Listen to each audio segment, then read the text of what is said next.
नमस्कार विद्यार्थी मित्रांनो, आजच्या चालू घडामोडीच्या भागामध्ये तुम्हा सर्वांचं मनपूर्वक स्वागत। आणि मी असिस्टंट प्रोफेसर रमेश घोरपडे आपल्या या ऑनलाईन प्लॅटफॉर्मवरून आपण चालू घडामोडीच्या संदर्भामध्ये दररोज वेगवेगळ्या प्रकारचे जे काय प्रश्न असतात हे प्रश्न घेऊन येत असतो आणि या प्रश्नांचा आढावा आपल्याला या लेक्चरमधून घ्यायचा आहे। आजच्या दिवशी कोणते जे काय प्रश्न आहेत ते IMP ठरणार ते आपण निश्चितच बघणार आहोत।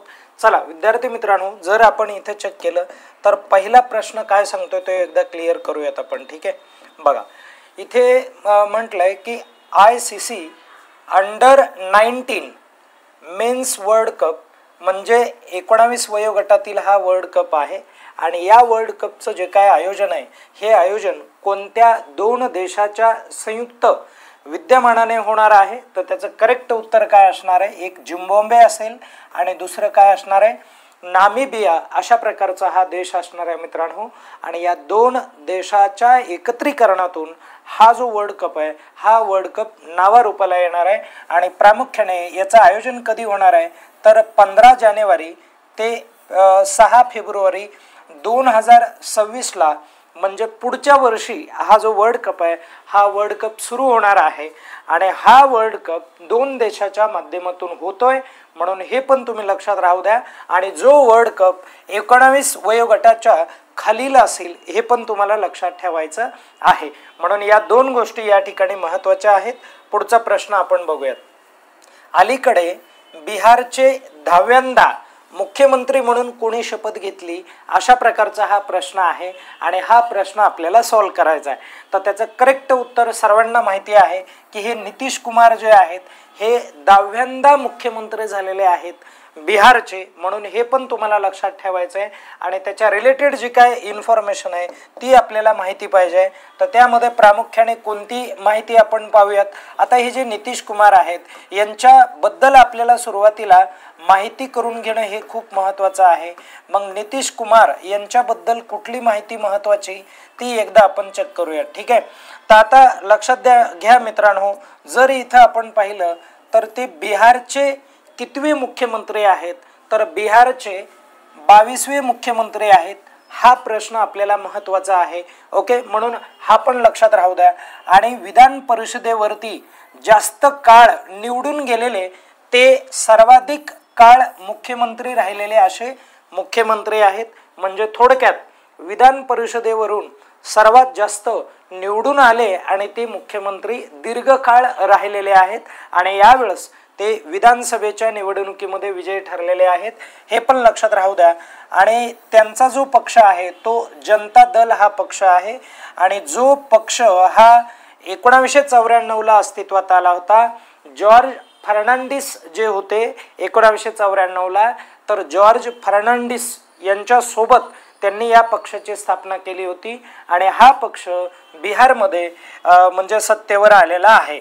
आणि बघा बरह इथून त्यांनी काय केलं होतं, सुरुवातीला बरह हा मतदारसंघ आहे बिहारचा आणि बरह इथून त्यांनी पहिली लोकसभा निवडणूक लढवली होती आणि त्या लोकसभेच्या निवडणुकीमध्ये ते जिंकून देखील आले आणि ते वर्ष होतं 1996चं, म्हणून ते देखील लक्षात राहू द्या मित्रांनो।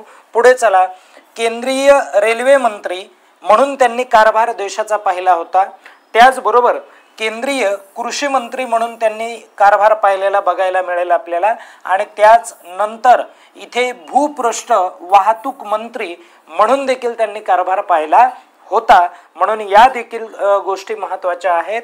आणि त्यांचं एक स्वतःचं पुस्तक आहे, ज्या पुस्तकाचं नाव काय आहे मित्रांनो, विकसित बिहार की खोज अशा प्रकारचं पुस्तक आहे। आता फक्त पुस्तक लिहिलंय आणि खरंच बिहारचा विकास झाला आहे का हा निश्चितच संशोधनाचा मुद्दा आहे। ओके, पुस्तक लिहिणं, वेगवेगळ्या पदांवर दीर्घकाळ काम करणं याच्यामध्ये जमीन आसमानचा फरक आहे मित्रांनो। काम करणं नुसतं पदावर विराजमान होऊन उपयोगाचं नाही आहे, तर ते आपल्या कृतीतून येणं, आपल्या कामातून दाखवणं हे खूप गरजेचं आहे। आणि हा निश्चितच बिहारच्या इतिहासातला हा एक महत्त्वाचा मुद्दा बनतोय की विकासाची जी काय गंगा आहे ती आजही तिकडे गेलेली आपल्याला बघायला मिळत नाही आहे आणि म्हणून ते जे लोक आहेत ते महाराष्ट्रामध्ये जास्तीत जास्त वास्तव्य करताना आपल्याला बघायला मिळतात. ओके, त्याचं हेच कारण आहे मूळ. आता बघा, युनिसेफ इंडिया ही एक संघटना आहे, युनिसेफ इंडिया, आणि ज्या संघटनेची स्थापना ही 1949ला झाली होती. आणि ही जी संघटना आहे ही एक युनायटेड नेशनची बॉडी आहे, म्हणजे संलग्न संस्था आहे, ज्याला संयुक्त राष्ट्र संघटना म्हणतात. आणि संयुक्त राष्ट्र संघटना ही 1945ला अस्तित्वात आली होती. आणि ज्या संघटनेचं मुख्यालय हे न्यूयॉर्क हे शहर आहे, हे सर्वांना माहिती आहे मित्रांनो, यावरती आपण बऱ्याच वेळ बोलतो. ओके, न्यूयॉर्क हे शहर आहे अमेरिकेमधलं. आणि युनिसेफ इंडिया ही जी संघटना आहे, ही संघटना लहान मुलांच्या आरोग्यासाठी काम करणार आहे, शिक्षणासाठी काम करणार आहे, बाल संगोपनाकडे लक्ष देणार आहे. म्हणजे थोडक्यात लहान मुलांचे जे काय प्रश्न आहेत, समस्या आहेत, त्या समस्यांच्या संदर्भात काम करणारी ही संस्था आहे. आणि या संस्थेचं पहिलं जे काय कार्य, सुरुवातीला जे काय कार्य भारतामध्ये एकूण 16 राज्यात सुरुवातीला होतं, परंतु नंतरच्या काळामध्ये ते या कार्याचा जो काय व्याप आहे तो निश्चितच वाढला. आणि सध्या तरी या संघटनेचं जे मुख्यालय आहे ते मुख्यालय आपल्याला दिल्ली या ठिकाणी बघायला मिळत आहे मित्रांनो.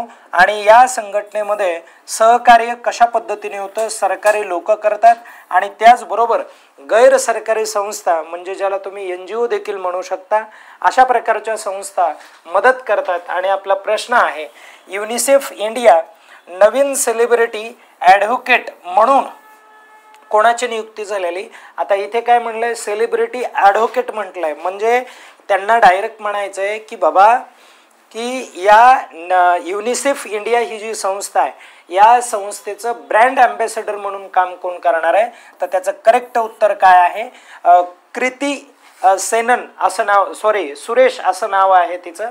आणि ही जी हे आहे हिरोईन आहे, ही प्रामुख्याने इथे काम करणार आहे किंवा या पदावरती ती विराजमान होणार आहे.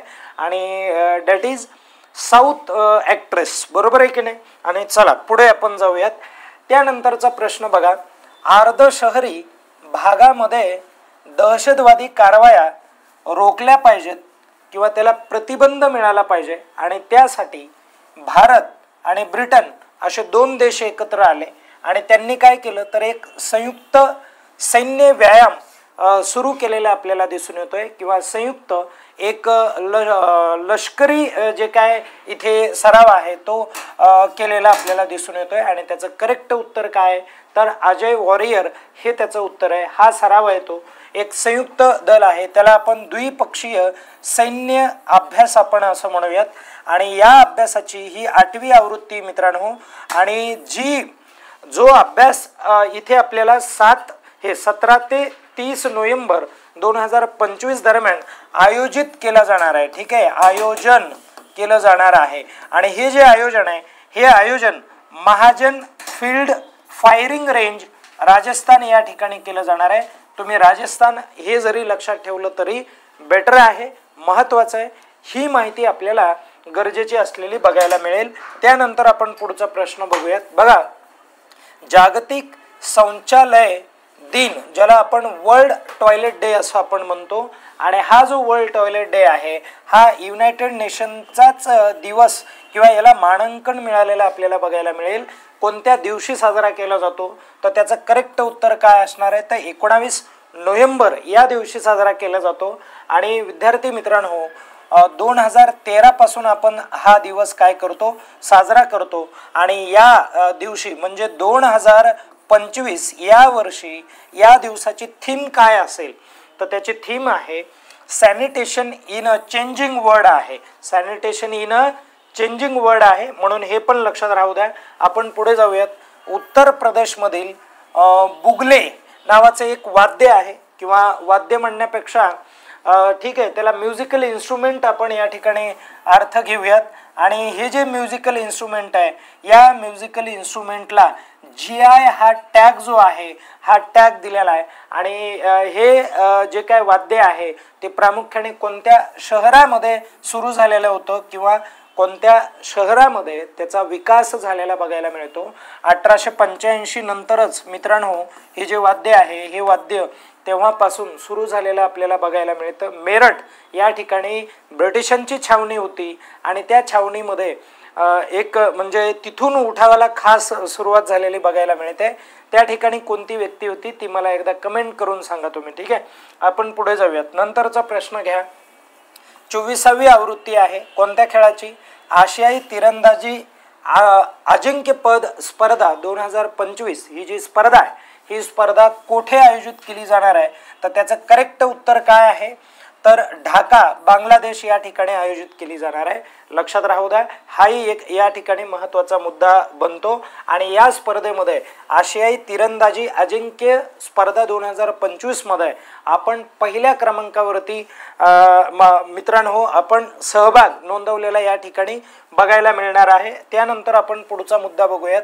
बघा, गव्हर्न्स अवॉर्ड 2025 मध्ये हॉलिवूड अभिनेते ज्यांचं नाव आहे टॉम क्रूज असं नाव आहे आणि यांना कोणत्या पुरस्काराने सन्मानित केलं जाणार आहे की ते मला सांगा. तर त्याचं करेक्ट उत्तर काय असणार आहे? तर मानद ऑस्कर नावाचा हा पुरस्कार आहे.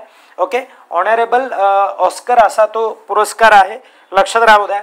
ओके, आपण थोडंसं पुढे जाऊयात. नंतरचा प्रश्न पाहूयात.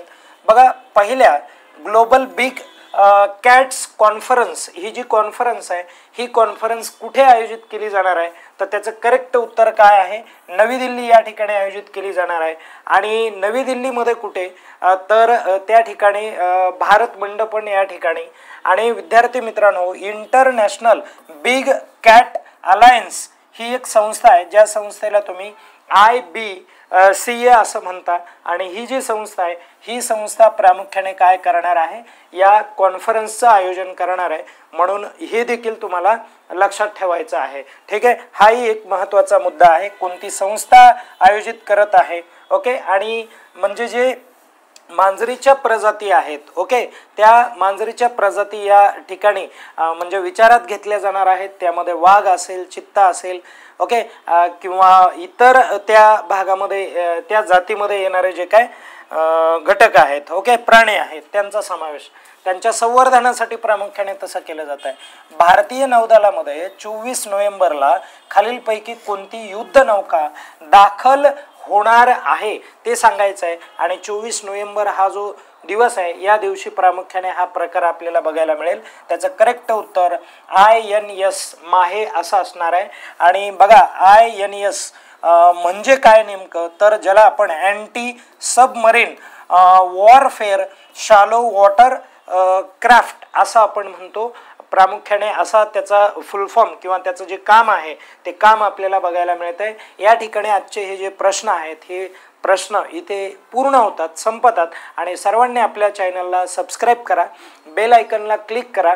आणि विद्यार्थी मित्रांनो, आपले हे जे लेक्चर्स आहेत हे जास्तीत जास्त लोकांपर्यंत दररोज शेअर करत जा, जेणेकरून मला या ठिकाणी एक उत्साह मिळेल आणि मी चांगल्या पद्धतीचे जे काही लेक्चर्स आहेत ते तुमच्यासाठी घेऊन येईल. धन्यवाद.